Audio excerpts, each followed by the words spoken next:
একটা ছোট গ্রামে বাস করত এক দরিদ্র কৃষক। তার জীবন ছিল কষ্টে ভরা, কিন্তু তার হৃদয় ছিল আল্লাহর প্রতি অগাধ বিশ্বাসে পূর্ণ।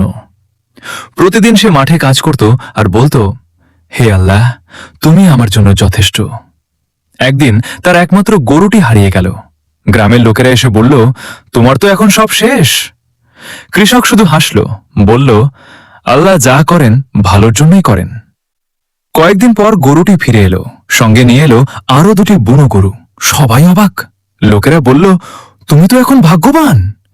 কৃষক আবার বলল, আল্লাহ যা করেন ভালোর জন্যই করেন। কিছুদিন পর তার ছেলে গরু সামলাতে গিয়ে পড়ে গিয়ে পা ভেঙে ফেলল। গ্রামের মানুষ বলল, এটা তো বড় বিপদ। কৃষক শান্ত কণ্ঠে বলল, আল্লাহ যা করেন ভালোর জন্যই করেন। এরপর যুদ্ধ শুরু হলো।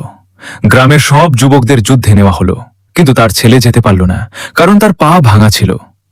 তখন সবাই বুঝতে পারল, আল্লাহর পরিকল্পনা আমরা বুঝতে না পারলেও তা সবসময়ই আমাদের জন্য উত্তম। তাই জীবনে যত কষ্টই আসুক, আল্লাহর উপর ভরসা রাখো, কারণ তিনি সবচেয়ে উত্তম পরিকল্পনাকারী। আর যে আল্লাহর উপর ভরসা করে, আল্লাহই তার জন্য যথেষ্ট।